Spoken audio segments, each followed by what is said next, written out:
She took a job cooking for cowboys on a ranch, not knowing one of them owned the land they stood on. Snow was falling hard over the Montana plains, thick as silence and twice as cold. December had sunk its claws deep into the land, frosting the brittle grass and clinging to the wooden beams of the Stone River Ranch like old sorrow. Wind screamed between the outbuildings, rattling loose shingles and stinging any skin foolish enough to show. May walked straight into it. Her coat was too thin, patched at the elbows, and her gloves were mismatched, one wool, one leather. But her spine held straight, and her eyes burned with a kind of fierce defiance that only women with nothing left to lose ever truly mastered. A satchel hung from her shoulder, and her boots left sharp prints across the frozen mud of the ranch yard. She stopped in front of the cookhouse, where a group of cowboys were gathered near the open fire, passing a flask and laughing low through chattering teeth. They looked up as she approached, the laughter fading one by one as they took in the sight of her. A woman, alone, asking for something in a place that gave nothing easily. A tall man stepped forward, older than the rest, with a graying beard and suspicion etched deep into his brow. His voice was gravel wrapped in whiskey. "This here's a workin' ranch, miss. Not a place for strays or stories." "I'm not a stray," May replied. Her voice was steady, low. "And I ain't here to tell stories." He looked her over. "We ain't got use for trouble, or liars, or girls who think they can sweet-talk their way out of the cold." May's jaw set. "I ain't here to sweet-talk neither." Another man, thicker, meaner in the eyes, spat on the ground. "She looks like she come from a saloon kitchen, if not the back room." That brought a ripple of crude laughter. The first man raised a hand to silence it. He stepped forward until they were nose to nose. "Well, what do you want?" May met his stare without blinking. "I can cook," she said, voice like flint. "I've worked cast iron over fire, skinned game, made sourdough in snowstorms and soup out of bones. I can feed your men with what's left in the barrel and make 'em say thank you after." There was a pause. The fire cracked behind them. "Where you come from?" he asked. May didn't answer. He leaned in closer. "This ain't no place for secrets." She lifted her chin. "I know how to cook, and I'm not turning back." The man studied her a moment longer. Then he stepped aside and nodded toward the cookhouse. "We got 36 men through winter and no proper meals in 2 days. Stove's in there. You want the job, prove it by morning." May didn't flinch. "I'll need flour, salt, a dry towel, and a little respect. Wouldn't kill you." He grunted, half a laugh. "We'll see about that last part." As May stepped toward the door, her eyes passed over the group again. Most looked away, some smirked, others scowled. But one man didn't move at all. He leaned against the post, arms folded, tall, with a dark coat and a brimmed hat pulled low. The only thing visible was the sharp cut of his jaw and the flicker of something unreadable in his eyes. He didn't speak, didn't scoff like the others, just watched. May's gaze met his for a moment too long before she pushed open the cookhouse door. Inside it was dark, cold, and smelled of grease gone sour. Pots rusted on the sideboards, a few empty tins lay scattered like fallen soldiers. But the stove stood tall in the corner, and May felt something like stubborn hope stir in her chest. She hung her satchel on the hook, rolled up her sleeves, and began. Outside, the man in the dark coat, Caleb, kept his arms crossed. He had known her face before she spoke, had seen her once in Billings years ago when she worked behind the kitchen doors of Rose Bell, that painted-up place, where decent men whispered lies and left their honor outside. She had been dragged into the room one night, accused of stealing a drink, or maybe just standing too tall. A man twice her size had grabbed her by the wrist. She had not screamed, she had not cried, she had just stood there, spine like iron, eyes full of fire, daring them to strike her down if they meant to. He had watched from the shadows then, done nothing, and now she was here, snow in her hair and defiance in every step. He said nothing, just turned back toward the bunkhouse, the firelight flickering behind him. A storm was coming, outside and in, and it had her name. May rose before the moon had fled the sky. The cold bit into her bones as she pulled on her boots and coat, the same threadbare ones she had arrived in. Snow had drifted against the cookhouse door overnight, and it took her shoulder and a hard push to open it. Inside, the air was colder than outside until she got the stove going. She chipped ice from the water barrel, fed the fire with pine kindling, and waited until the heat began to chase the breath fog from the air. Her fingers stung, her back ached, but she moved like a woman who had lived through worse and planned to keep living. 15 cowboys meant 15 mouths. She mixed the flour into stiff dough, sliced thick strips of salted pork, and fried them slow over cast iron. The biscuits were hard-edged but hot. She served them with coffee strong enough to wake the dead. At first, the men muttered. One asked where the real cook was. Another laughed too loud and said she must have poisoned the beans. By the third morning, they came early to the benches. They scraped their plates clean and passed the coffee pot like it was treasure. No one praised her out loud, but they ate every crumb. May worked quietly, efficiently. She cleaned the pans herself, scrubbed the table, and even swept the ash from the corners of the cookhouse when no one asked her to. Caleb was always there before the others. He never said much. Just stepped into the cookhouse around the same hour each morning, lifted the logs into the firebox without being asked, and left without ceremony. She'd nod in thanks. He'd tip his hat, barely. He avoided her eyes. May noticed. He spoke with the others, sat with them at meals, but with her there was a silence, not the kind that spoke of judgment, but of distance, like he was holding something behind his eyes and didn't trust it to stay buried if she looked too long. And yet, he was the only one who carried an extra bucket of water without being told, the only one who left a new bar of soap by the wash basin when hers wore down, the only one who straightened the step when it iced over, after he saw her slip once near the woodpile. It was a strange kindness, wordless, but steady. One evening, May was hauling a bucket of melted snow across the frozen yard when her boot caught on a slick patch of ice. She slipped hard, the bucket flying from her grip, water splashing across the white ground. The breath knocked out of her chest, pain spiking up her wrist as she hit the ground. She hissed, biting her lip to keep from crying out. Before she could sit up, arms wrapped around her shoulders. Caleb. He had crossed the yard in seconds, faster than she thought a man could move. "You all right?" he asked, voice low. May blinked. His face was close, framed by the dark brim of his hat. His hands were warm through his gloves, holding her steady. She nodded once, breathing shallow. "I'm fine." He helped her stand, one hand braced on her elbow, the other supporting her back. When she was upright, he let go immediately and took a step back, like he had crossed some invisible line and was trying to return before it cost too much. May looked at him. He looked away. "Thank you," she said, voice quiet. He only nodded and turned back toward the barn without another word. That night, as she sat near the stove, cleaning her scraped palm, she thought about the way he had looked at her, like she was someone he recognized but could not name aloud. He had the air of a man keeping his distance, not out of disdain, but fear, or maybe guilt. May had known many kinds of silence in her life. Caleb's silence was different, and she could not help but wonder what it was he was afraid to say. It started with a whisper. Red Callahan, a brash young cowboy with a sharp tongue and a thirst for trouble, had ridden into town 3 days prior for supplies. When he came back, his saddlebags were heavy with flour and beans, but his mouth was heavier still.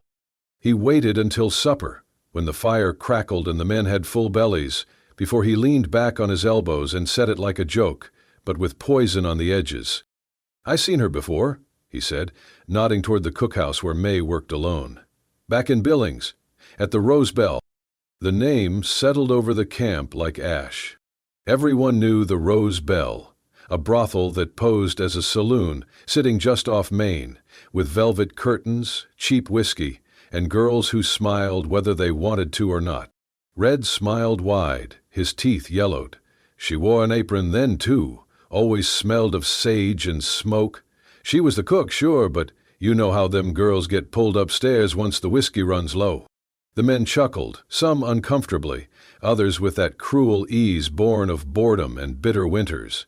No one questioned Red, not really. They just let the words take root. May didn't hear it that night, but she felt it the next morning. The Cowboys filed into breakfast slower than usual. They didn't meet her eyes. The usual clatter of metal and voices was muted.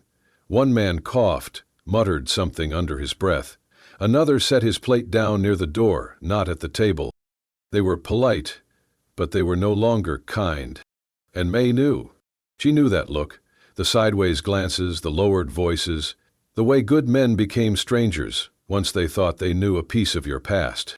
He did not say a word. She stirred the beans, sliced the bacon, served the coffee. Her hands worked the same rhythm, but her shoulders had stiffened. The smile she sometimes wore, thin but real, was gone. Her eyes stayed low. At noon, no one sat beside her near the fire. At dusk, no one asked if she needed help with the water buckets. And yet, she said nothing. Because what could she say? She had worked at Rosebell. She had cooked meals, not sold herself. But that distinction rarely mattered to the kind of men who looked at women like her and only saw one thing. May had learned long ago that defending yourself too hard only made you seem guiltier. Let them talk. She had survived worse. But Caleb had heard it too. He had not laughed when Red made his comments. He had not looked amused or curious. He had gone silent, staring into the fire, like it might explain something he had long been struggling with. And when, that afternoon, Red made another crude remark, something about leftover girls and leftover stew, Caleb moved. No warning, no raised voice. Just a hard, fast punch that cracked against Red's jaw like thunder. Red hit the ground hard, spitting blood, stunned. "What the hell is wrong with you?" he shouted, holding his face. Caleb said nothing. He stood over Red for a breath, fists clenched, chest heaving. Then he turned and walked away, not speaking, not looking at anyone, including May, who had seen the whole thing from the shadow of the cookhouse door. That night snow began to fall, soft and steady, like ash from a high place. May stayed up later than usual. The kitchen was clean, the stove banked low, but she sat near the warmth, her fingers tight around a chipped mug of tea she had saved from her own wages. She didn't know what to make of what she had seen. Why had Caleb hit Red? Why now? Why not say something to her? She wasn't sure if it was pity, or guilt, or something else she dared not name. The knock came just past 10. Soft, barely there. May stood slowly, heart tight in her chest, and opened the door. There was no one outside, just the snow and a small basket on the stoop.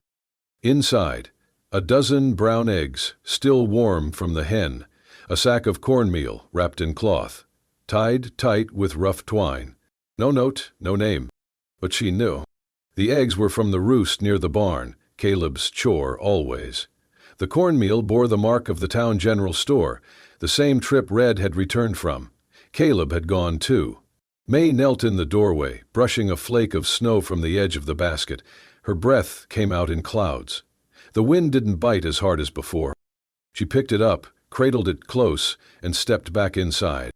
For the first time in days, she let herself smile. Just a little. She didn't understand him, not yet. But maybe she didn't have to. Not tonight. Tonight, someone had remembered her worth, quietly, without demand. And that was enough. The fire had long since gone out, but Caleb could not sleep. He lay on his cot in the bunkhouse, eyes open to the dark, listening to the wind thread through the gaps in the wall like a whispered warning.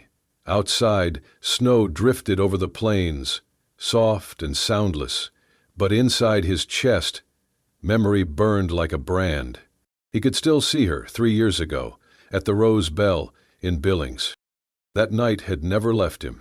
They had gone to celebrate, his friends, raucous and loud, drunk on whiskey and the thrill of closing a land deal with men twice their age. Caleb had not wanted to go, but he was young then, quieter than he is now, and it had been easier to nod than argue. He remembered the heavy perfume, the stale air of bourbon and sweat, and he remembered her. She had not looked like the others. No bright lipstick, no hungry smile. She wore an apron, her hair pulled back in a practical twist. She carried a tray of drinks with quiet focus, weaving between tables like she was trying not to be seen. But then the floor had been wet, and she slipped. The tray crashed. Liquor spilled. One of the older men, some big-name merchant, had roared with rage. "You filthy saloon tramp," the man spat. "Think dressing like a lady makes you one?" Another man grabbed the strings of her apron and yanked. She staggered. Her hands shook, but she straightened. Her eyes, he never forgot her eyes, looked right at them, unflinching, defiant. And he did nothing. Caleb had stood there, his fists clenched, his mouth full of sand. He was 23, just old enough to know what was right and too cowardly to do it. He saw her then. He remembered her now. The same woman who now rose at dawn to cook meals for men who wouldn't meet her gaze, who scrubbed the cookhouse with aching hands, who never asked for thanks. Caleb sat up, swung his legs over the side of the cot. The wood was cold beneath his feet. He pulled on his coat, stepped into the wind. He walked slowly across the snow-covered yard toward the cookhouse. The light inside was dim but still glowing. He knew she stayed up late, fixing what could be mended, salvaging what others would throw away. He crouched and laid a bundle of dry wood on her stoop. No note, no knock. But tonight he did not walk away. He stepped behind the red brush growing near the edge of the wall and watched through the faint opening in the canvas curtain. She sat near the stove, mending the frayed shoulder of her work shirt, her brow furrowed with focus, her fingers careful and quick. There was something reverent in her stillness, like the world had always hurt her, but she still met it with quiet dignity. Caleb felt shame rise again, thick and bitter. In her he saw everything he had once lacked: courage, pride, survival. He had stood by once. He would not do it again. Inside the cookhouse, May paused. She stared at the flame for a long moment, then backed down to her needle. Her shoulders tightened. She remembered him. She had seen him that night in Billings, not just standing there, but watching and choosing silence. She had not hated him for it, not exactly, but she had resented the hope, brief and foolish, that someone might speak for her when her own voice had been drowned out.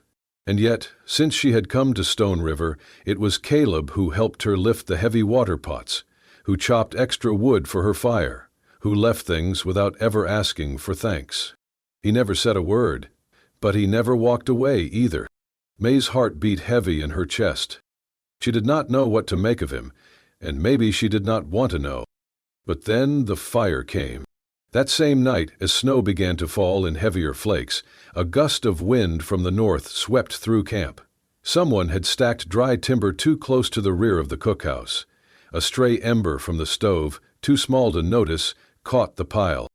Within minutes, flame roared up the wall, crackling like fury set loose. Yelling broke through the night. Men scrambled. Someone banged on doors. But May, exhausted, had fallen asleep on the cot near the stove and did not stir. Until Caleb came. He did not wait. He crashed through the smoke, pulled his coat over her, lifted her in his arms and turned his back to the fire as it licked down the wall. Sparks caught on his sleeves. The heat burned his cheek. But he held her close and did not stop. When she awoke, coughing against his chest, her eyes opened to find his face, so close, so raw. He looked down at her, and in that gaze there was no shame, no memory of who she had been or where they had met. There was only the now, the girl he had once failed, and the woman he refused to fail again. The days grew colder, and the snow packed tighter over the hills like white wool stitched into the earth. Each morning, before the bunkhouse stirred, Caleb came to the cookhouse. He would mumble something about needing coffee or checking the firewood, but May knew the truth. His eyes always drifted toward the small, black kettle on the back burner, the one she filled with leftover soup from the night before.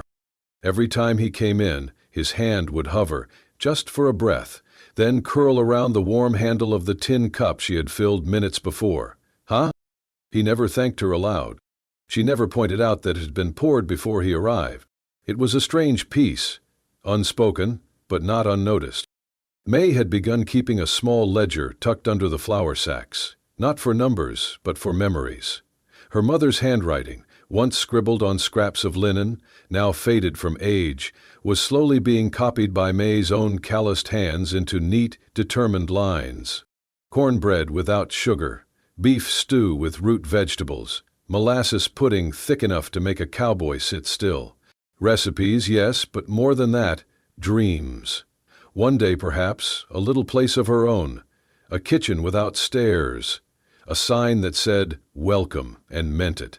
She was stirring a pot of onion broth when Caleb stepped in again, snow dusting his shoulders. "Coffee's hot," she said, not looking up. He nodded, moved toward the counter and picked up the tin cup already waiting. Steam curled from the rim. He sipped, quietly. After a moment, she asked without turning, "What did you used to think I was?" He paused, then, slowly, set the cup down. "I thought you were strong," he said. "Even when I first saw you, at the bell. You didn't flinch." She stopped stirring. He added, quieter, "But I also thought I was afraid." "Of me?" she asked. "Of myself?" he said. "Afraid of what it said about me, that I stood there and watched, afraid I was no better than the men who laughed." The silence that followed was not cruel. It was heavy with history. Then he said, "I've thought of that night every day since." She turned, finally. Her eyes found his. "Why tell me now?" "Because I owe you more than soup and split wood." May stepped forward, wiping her hands on her apron. "Is this what you do, carry guilt and hope it turns into redemption?" Caleb winced. "I do not know what I am doing. I just know I want to be something better than I was." She studied him, the man who had become less of a mystery and more of a question. And maybe that was why she asked, gently, "So who are you now, really?" He hesitated, then exhaled slowly. "I am Caleb Stone." May blinked. "Stone? As in Stone River Ranch?" He nodded. "My father owns it. I was raised here, but I left after the war. Came back last spring and asked him not to tell the men who I was. I wanted to work, not be handed something I didn't earn." May's face went still. "So all this time," she said, voice low, "you've been watching from behind a mask." "No," he said, stepping closer. "I've been trying to earn your truth with mine." She shook her head, backing away.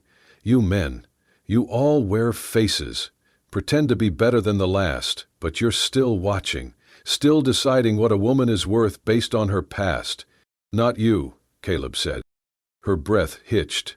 "Then why lie?" "I didn't lie," he said softly. "I just didn't lead with a name that never fed a horse or built a fire." She looked away. Outside, the snow had stopped, but the cold pressed closer.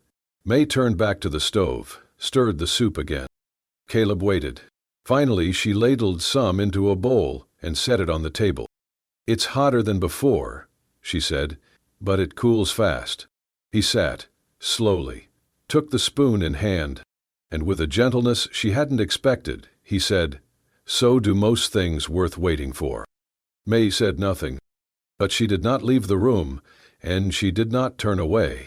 The dawn was a pale smear across the snow, barely breaking the long shadow of the ridge, when May packed her things into a canvas satchel. Her hands moved in practiced silence, folding her one spare apron, tying a scarf around her hair, tucking the leather-bound cookbook beneath her arm.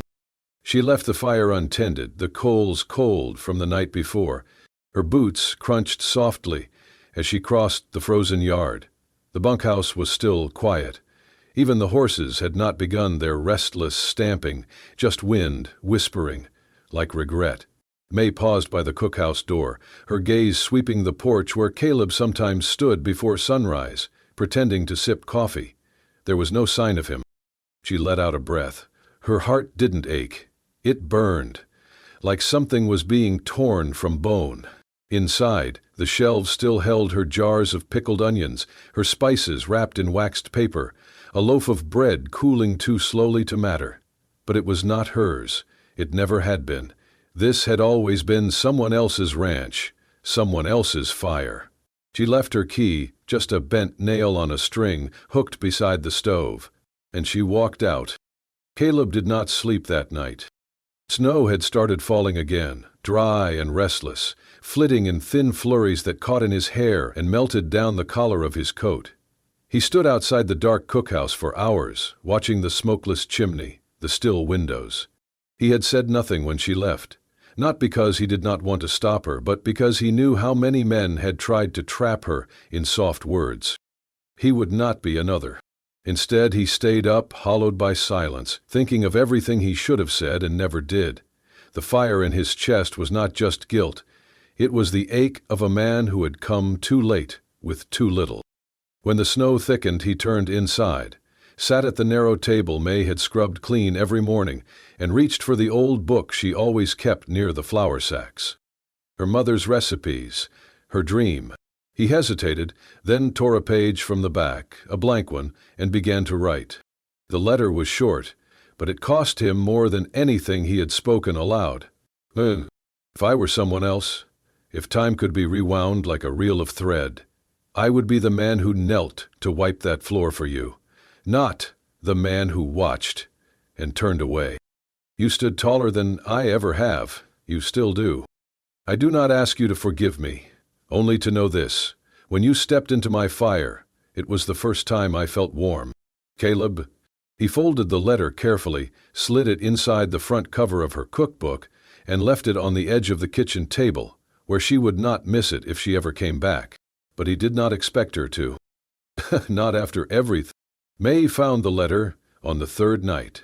She had made it only as far as the boarding house in town, her savings enough for 1 week's cot and cold tea. The cookbook had been tucked into her bag, unread, unopened, until now. She had been trying to rewrite a new soup on the last page when she felt the thin edge of paper slide free.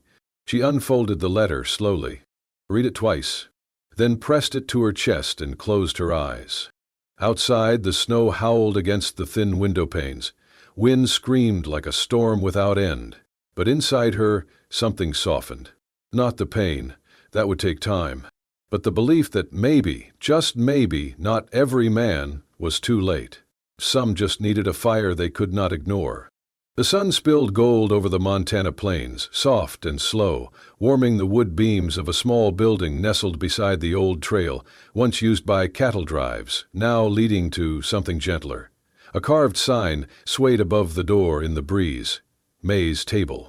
The front porch was wide, with benches where old cowboys smoked their pipes and kids giggled over biscuits with jam. Inside, the air always smelled like cinnamon and smoked pork, and the walls held shelves of books and jars of preserves. The long wooden counter held a fresh pie every morning, and behind it, always, was May. Her hands were firm, her laughter easy now. She no longer flinched at raised voices or loud boots. She wore her apron with pride and kept a painted tin by the window, labeled Dreams, where she taught local girls to save what little they had for something that mattered. Outside, Caleb dug in the herb garden, his sleeves rolled up, hands thick with soil. He spoke to the basil like an old friend and trimmed the tomatoes with the care of a man who knew what it meant to start over. He still did not speak much, but when he looked at May, it was without shame or shadow. Every Saturday, children from the village gathered by the back door. May taught them how to knead dough, how to tell when the oil was too hot, how to laugh when flour landed in your hair. She told stories while she stirred the stew and never once mentioned the past, unless someone asked. Sometimes travelers would stop in. A stranger, catching wind of the place, would lean across the counter and ask, "Ma'am, you sure do cook like you've been doing this forever. Where'd you learn?" May would wipe her hands on her apron, glance at Caleb as he sliced onions behind her, and smile. "I used to cook for drunks who never knew my name," she'd say. "But now, I cook for a man who looks me in the eye." And that was enough. No one asked again. The day of their wedding was small. The meadow was quiet, lit by late spring sun, wildflowers nodding in the breeze. May wore a dress she had sewn herself, nothing fancy, just cream linen and a blue ribbon Caleb had found washed up in an old drawer. He wore his best shirt and his quiet smile. They stood beneath a crooked oak, with 2 witnesses and a preacher who barely cleared his throat. But the Wong moment lingered longer than any sermon. At the end, Caleb reached into his coat pocket and pulled out a handkerchief. Not lace, not silk, just soft cotton, embroidered with one word in faded red thread. Forgiven. He tied it gently around May's wrist, like a vow that needed no voice. She looked up at him, her eyes bright with something that had nothing to do with tears. "Thank you," she whispered. He shook his head. "No," he said. "Thank you for staying when I gave you every reason not to."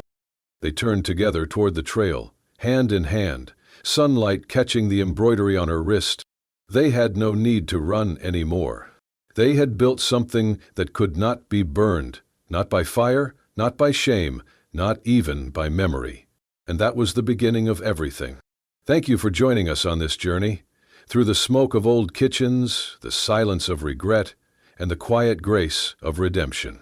May and Caleb's story reminds us that the past does not define who we are, but what we choose to become, that love, real love, does not ask for perfection, only truth, and the courage to stand beside it. If this story moved you, there are more waiting in the wild.